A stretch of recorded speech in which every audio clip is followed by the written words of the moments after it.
আগে ছাত্রলীগের মিছিলে যেত, পরবর্তীতে দেশ স্বাধীন হওয়ার পর তারা ছাত্রদল হয়ে আমার ঘরে ফুল নিয়ে এসেছে। এরা কি জানে রাজনীতিটা কি?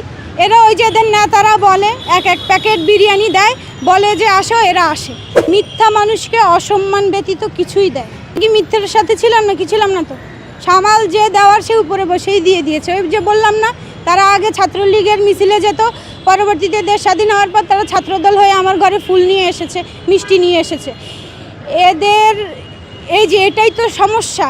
ন্যূনতম শিক্ষিতদেরকে দিয়ে যদি আপনারা রাজনৈতিক দল গঠন না করেন, তাহলে দেশের উন্নয়ন বাস্তবায়িত হবে না। এরা জানে, এরা কি জানে রাজনীতিটা কি? এরা ওই যে এদের নেতারা বলে এক প্যাকেট বিরিয়ানি দেয়, বলে যে আসো, এরা আসে। আসার পর এদের দিয়ে মারামারি, দাঙ্গা লুটতরাজ করে ওরা কানাডা চলে যায়, অস্ট্রেলিয়া চলে যায়, এরা দেশে পড়ে থাকে। একটা স্টুডেন্ট সে যদি নাই জানে যে আমি কেন বিএনপি করব, তাহলে তার পক্ষে তো এটা সম্ভবই। সে আগে ছাত্রলীগের দলে থাকবে, দেশ স্বাধীন হওয়ার পর ছাত্রদল হয়ে যাবে। এটা স্বাভাবিক না? শিক্ষিতদের রাজনীতি দরকার এখন দেশে। আসলে জনগণের উপর না, আমার ক্ষোভটা ওই দলগুলোর উপর যারা নিরীহ সহজ সরল মানুষের মস্তিষ্কগুলোকে কাজে লাগিয়ে নিজেদের এজেন্ডা বাস্তবায়ন করে। ওই দলগুলোর উপরই আমার ক্ষোভ। কারণ রাজনীতি যেই শব্দটা, এটা শুধু একটা দলের উপর ভিত্তি করে এটার অর্থ প্রকাশ করে না। রাজনীতি এমন একটা শব্দ যেটা একটা দেশের সম্পূর্ণ সিস্টেমটাকে প্রকাশ করে। আর আমাদের পুরো সিস্টেমটাই ক্যান্সার আক্রান্ত বলে আমি মনে করি। এই কারণেই আমার খুব ভালো ছিল না। স্বৈরশাসক না সরাতেই আপনারা লুটপাট শুরু করে দিয়েছেন। হিন্দুদের ঘরবাড়ি জ্বালাও পোড়াও কর্মসূচি করে ফেলছেন। আওয়ামী লীগের নেতাকর্মীদের ঘরবাড়ি লুটতরাজ করতেছিলেন। এগুলা কি ভালো চোখে দেখে? আন্তর্জাতিক বিশ্বে কি এগুলো ভালো চোখে দেখবে? অবশ্যই দেখবে না। কেন আপনারা এগুলো করছেন? একটা সবাই সবার ব্যক্তিগত জায়গা থেকে আমরা কোনো না কোনো দলকে আমরা সাপোর্ট করতে পারি, যদি সে কোনো ধরনের কোনো অন্যায়ের সাথে লিপ্ত থাকে। তার জন্য দেশে আইন আছে।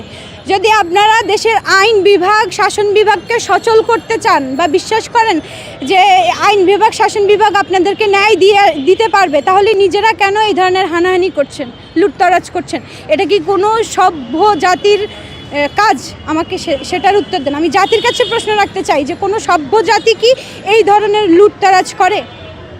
আমার এমনও ফ্রেন্ড ছিল যারা সনাতনী ধর্মের আমাদের সাথে আন্দোলন করেছিল, মার খেয়েছিল, অথচ আন্দোলন পরবর্তী সময়ে, স্বাধীনতার পরবর্তী সময়ে তাদের ঘর বাড়ি বা বিএনপির লোকেরা এরা জ্বালিয়ে দিয়েছে। কেন? এটা কেন হবে একটা দেশে? কিসের 15 বছরের ক্ষোভ? 15 বছরের ক্ষোভের জন্য কি আপনি মানুষ মেরে ফেলবেন? তাহলে স্বৈরশাসকের সাথে আপনাদের কিসের সম্পর্ক? আর আপনারা এগুলো করে আপনারা কিভাবে ক্ষমতায় আসবেন, এটা আপনারা ভাবেন কিভাবে? বাঙালি এখন আর এত বোকা নেই।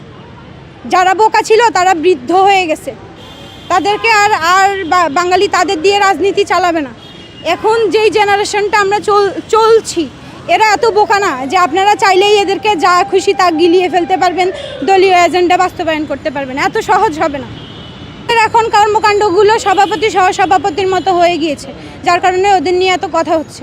বাংলাদেশে এই একটা প্রত্যাশা, সবাই সবার জায়গা থেকে ভদ্র হয়ে যান, সভ্য হয়ে যান, দেশের প্রতি দায়িত্বশীল হন, নৈতিক হন। নৈতিকতার জায়গা থেকে নিজেকে প্রশ্ন করুন যে আপনি আপনার দেশের জন্য কি করেছেন। এতটুকু প্রশ্ন করুন যে আপনাকে যে ঈশ্বর, যে আল্লাহ, যে এই ভগবান আপনাকে দুনিয়াতে পাঠিয়েছে, তিনি কি উদ্দেশ্যে পাঠিয়েছে? অবশ্যই আপনাকে দুনিয়াতে পাঠানোর একটা উদ্দেশ্য ছিল। ওই উদ্দেশ্যের পিছনে ছুটুন।